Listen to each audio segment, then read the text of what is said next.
समय की मांग के आधार पर मुझे जो रास्ता मिला है, मैं उस अपने रास्ते की ओर अग्रसर रहा हूँ। आपके सम्मानीय समस्त स्टाफ एवं मेरे रिश्तेदार, पुत्र वधु सभी और प्यारे प्यारे बच्चों, बेटा एक बार नारा तो लगा ही देना, दोबारा कब अवसर मिले आऊंगा तो जरूर। तो बोले भारत माता की, या पहाड़ी से परे आवाज ना गई अभी तो। भारत माता की,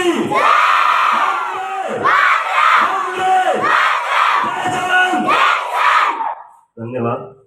बच्चों का जोश ऐसे ही मैं चाहूंगा स्टाफ बरकरार रखे। और अब सभी मंचा सिंह एवं मेरे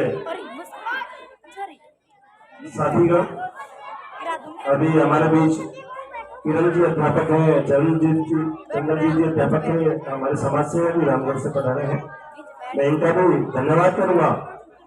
रामेश्वर जी बता रहे हैं, उनका भी धन्यवाद। ये मैं आपको एक बार, हालांकि निर्णय मेरा 1 साल पहले का था, मैंने मेरी धर्म पत्नी से भी इस बात पर गंभीरता से चर्चा की थी, मैं वीआरएस लूंगा, तो उन्होंने रोका कि नहीं लेना है। लेकिन ईश्वर को जो मंजूर था वो होती तो शायद मैं लेता नहीं था, वो लेने देती। ईश्वर को जो मंजूर था, मेरा वीआरएस होना निश्चित था, तो ईश्वर ने रास्ते मेरे खुद ब खुद आसान किए हैं। ये मेरे हाथ के और मेरे बस की बात नहीं थी। अगर वो ऐसा नहीं करता तो ऐसा ही नहीं होता। आज जो ईश्वर ने जो कदम बढ़ाए, इसको वापस लेने के लिए भी थोड़ा सा मैं डगमगा, लेकिन ईश्वर को ऐसा मंजूर नहीं था। जो रिटायरमेंट की डेट सरकार से स्वीकृत होने के बाद वो पुनः कैंसिल नहीं हो पाई, नहीं हो सकती। उसमें कुछ समय के लिए मैं अपने आप को रोकना चाह रहा था। कुछ अपने उम्मीद रखते हैं कि भाई कुछ समय और यहाँ रह जाए, तो मैं उनका भी मान सम्मान रखते हुए मैंने अपने प्रयास करे थे कि अंतरात्मा तो नहीं कहते कि मैं स्कूल से जुदा हूं, और ऐसा मुझे कतई महसूस नहीं होता और कि मैं इस डिपार्टमेंट से बाहर जा रहा हूं, क्योंकि मेरे अंदर जो सद्भाव है, जो दिमाग के अंदर भाव है, मुझे कुछ भी अलग नहीं लगता कि कुछ मैं छोड़ के जा रहा हूँ। मुझे लगता है कि एक ये वैतनिक सेवा थी, राजकीय सेवा थी। इस सेवा को बदलकर, जैसे अपना डिपार्टमेंट चेंज होते हैं, मैं तो ये मानता हूँ राजकीय सेवा से हटकर सामाजिक सेवा, राष्ट्रीय सेवा, धार्मिक सेवा, गौ माता की सेवा, नारी उत्थान सेवा, दुनिया भर की सेवाओं का और अवसर मेरे लिए तैयार खड़ा है। क्योंकि ये सेवा जो है अवैतनिक है, और जो आप कर रहा हूँ वो वैतनिक थी। फर्क सिर्फ इतना है, मन को अपने समझाने की आवश्यकता है ना। आदमी को अधिक स्वार्थ में जाना चाहिए, ना अधिक मोह में जाना चाहिए, क्योंकि उसका पिछोड़ा बहुत कठिन होता है, बहुत तकलीफ भरा होता है। जिस तरीके से खुद कृष्ण भगवान को कुरुक्षेत्र के युद्ध में जब उन्हें मालूम था मेरा भांजा उसको चक्र में फंसा लिया गया है और अब उसकी मृत्यु निश्चित है, जैसे ही उसके छाती पे बाण लगे या उस पर तलवार से वार किया, तो अभिमन्यु की जो आह निकली, कृष्ण भगवान के आंसू टपक पड़े। लेकिन अर्जुन देख रहा है और उनसे कह रहे, प्रभु आपकी आंखों में आंसू क्यों है? लेकिन प्रभु वो बात को बहुत छिपा गए, नहीं बताया कि आपका पुत्र रण क्षेत्र में बलिदान दे चुका है, या इस पृथ्वी से विलीन होने जा रहे हैं। कुछ व्यवस्था ईश्वर ने ऐसी बनाई है, जब मुझे ध्यान आता है कि दशरथ जी की क्या स्थिति रही जब रामचंद्र जी वनवास चले गए थे, उस समय भी माया मोह थी सतयुग में, तो आज तो कलयुग है। तो ये बड़ा विकट दर्द होता है, चाहे वो घर छोड़ने का हो, चाहे दुनिया छोड़ने का हो, और चाहे विद्यालय छोड़ने का हो। ये भी बहुत बड़ी तकलीफ है। क्योंकि कुछ व्यवस्थाएं ऐसी होती है, अब मुझे ऐसा लगता है ये काम पीछे कैसे होगा, कौन करेगा, मैं परेशान होंगी, स्टाफ परेशान होगा, साधना जी कहती है सर मैं कैसे करूंगी। ये कई चीजें दिमाग को परेशान करती है। ये परेशान होना ही मेरे लिए सेवानिवृत्ति का कारण बना। समाज कैसे चलेगा, समाज के लोग पीड़ित है, दुखी, ये मंथन इतना लंबा चला कि मैं अपने आप को अब रोक नहीं पाया। राजनीति अलग विषय है, वो सेकेंडरी है। समाज की बातों को या मानवता की बातों को, उनके साथ जो अन्याय होता है वो अन्याय ना हो, उनको मनाने के लिए शक्ति की आवश्यकता होती है, और आज के युग में वो शक्ति राजनीति में है। इसलिए राजनीति का सहारा लेना एक मजबूरी हो जाती है, क्योंकि हम जिनको बनाते हैं उन्हीं के हम जाके हाथ हमें जोड़ने पड़ते हैं, उन्हीं को हमको कहना पड़ता है वो माने ना माने। इसलिए वो सेकेंडरी काम हमें एक मजबूरी हो जाती है। अगर हमारे पास ताकत होगी तो हम पीड़ित लोगों का और दुखी लोगों का एक अच्छा सहारा दे सकते हैं। इसमें मेरा, जब मैं अपनी जॉब को छोड़ रहा हूँ, नौकरी को छोड़ रहा हूँ, तो पैसे का लोभ तो वही खत्म हो जाता है, पैसे की तो बात ही नहीं है। इससे बड़े जो कर्म नजर आ रहे हैं वो निर्लोभी है, निस्वार्थ है, किसी प्रकार का उनसे कोई जुड़ाव नहीं, कोई अर्थ की बात नहीं, कोई धन एकत्रित करने की बात नहीं, बल्कि मेरा तो जितना आएगा उतना जाएगा, और अब तक जितना आया वो चलता ही रहा है, रुका नहीं, मैं रोकता ही नहीं। मेरे पास रुकने का काम नहीं है, वो उसी काम में लगता रहे जो ईश्वर मुझे देता जा रहा है। रही बात बच्चों की, उसको कहा है वो संभालेगा ना।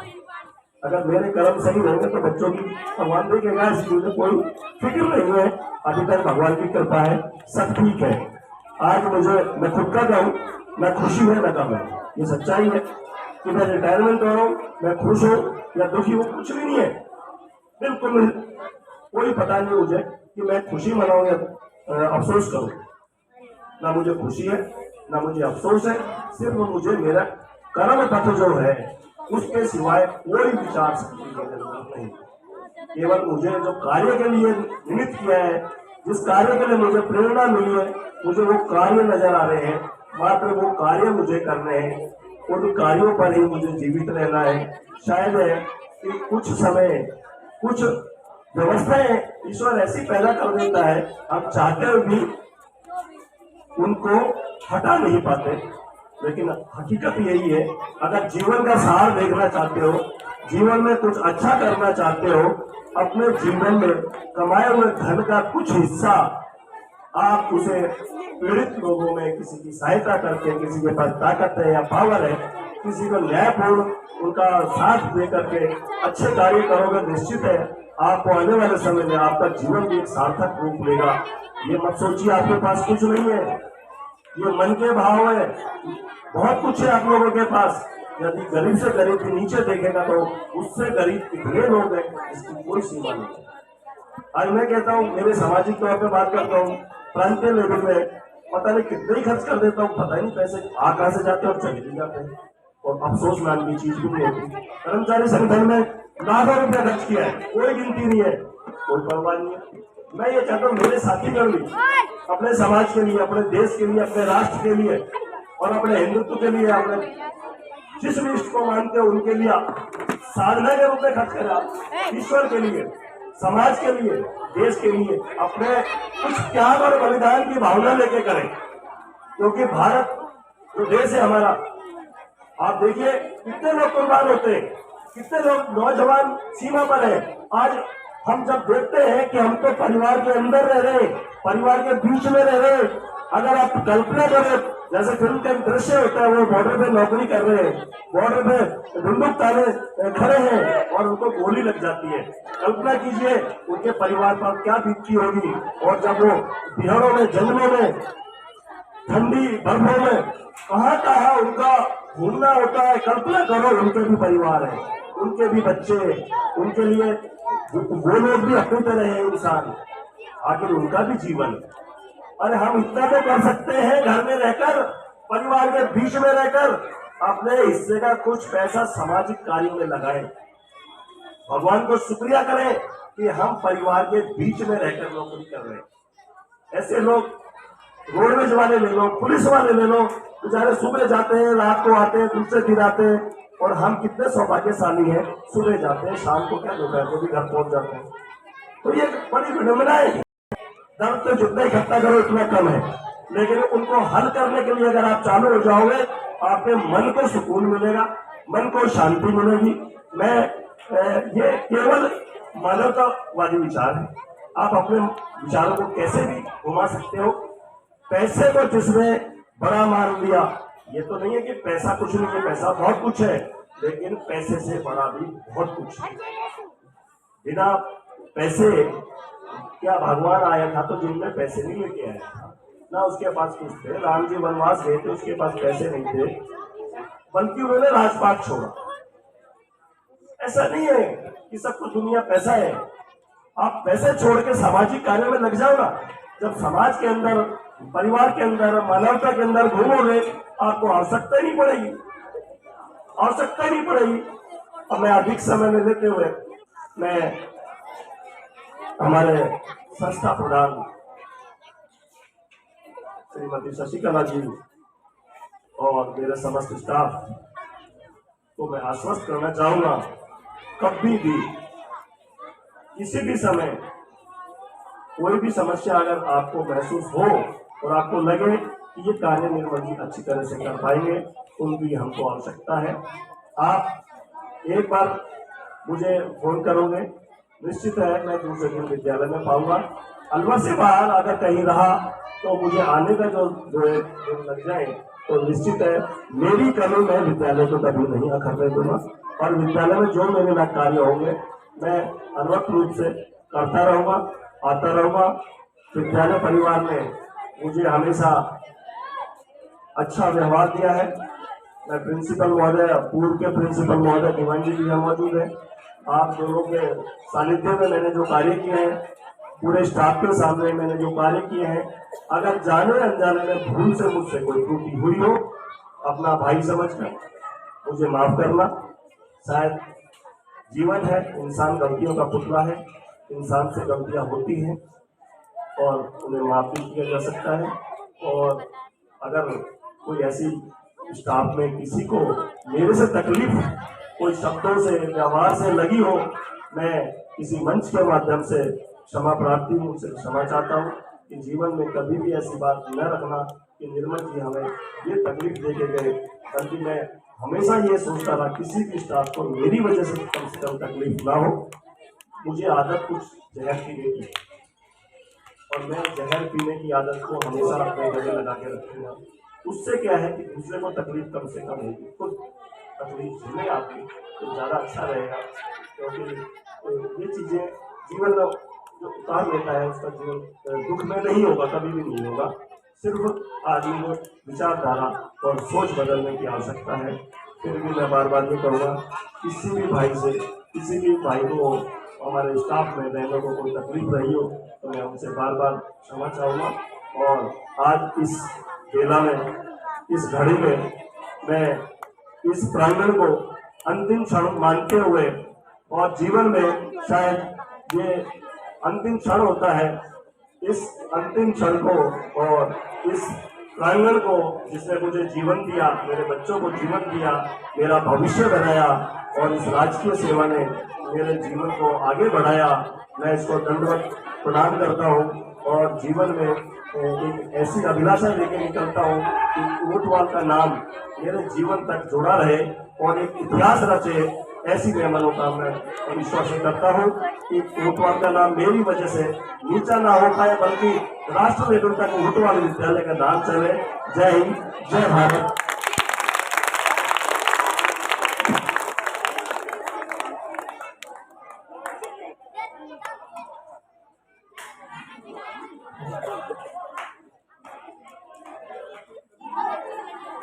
मैं भावुकता होती है, क्या चीजें और रह जाती हैं, दिमाग से उतर गया। सभी स्टाफ और जितने भी आदत लोग पधारे हैं, कल 11:30 बजे महावर ऑडिटोरियम में आप लोगों के लिए एक अच्छा कार्यक्रम रखा है। आप लोग जरूर पधारें, अकेले न पधारें, क्योंकि विद्यालय कार्यक्रम नहीं है, पारिवारिक कार्यक्रम है। अकेला कोई नहीं आए, अपने परिवार के साथ आए और अच्छी व्यवस्था की है और अच्छा लगेगा कि आप हमारे सहित आए।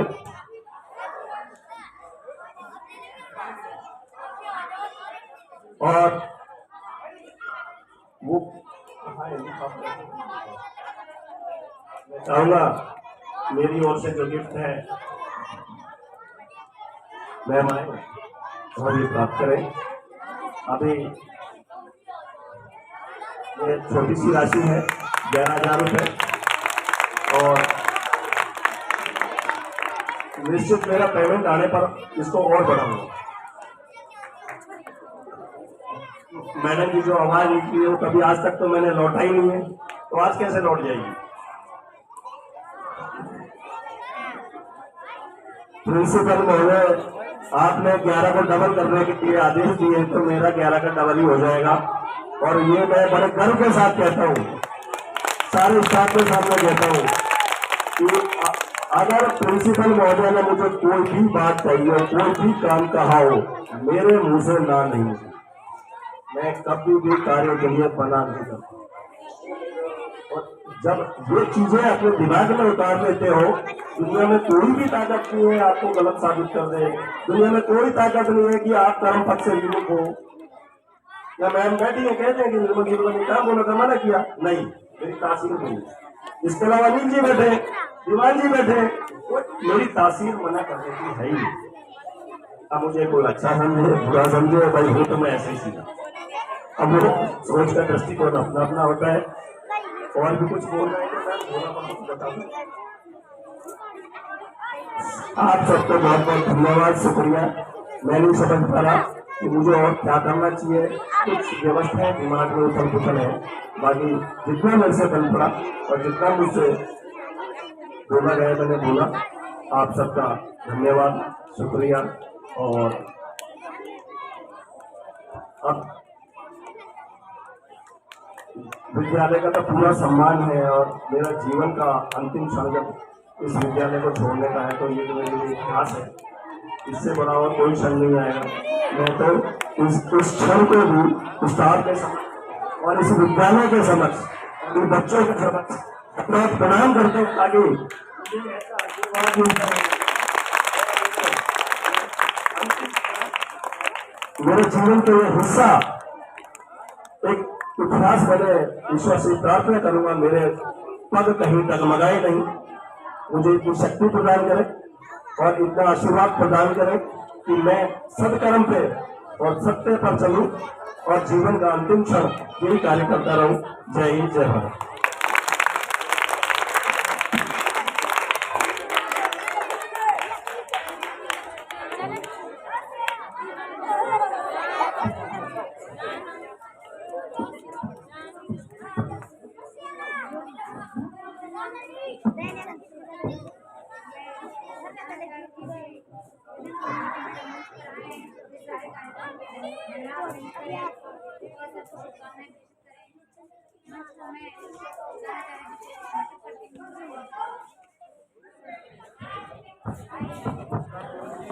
नमस्ते।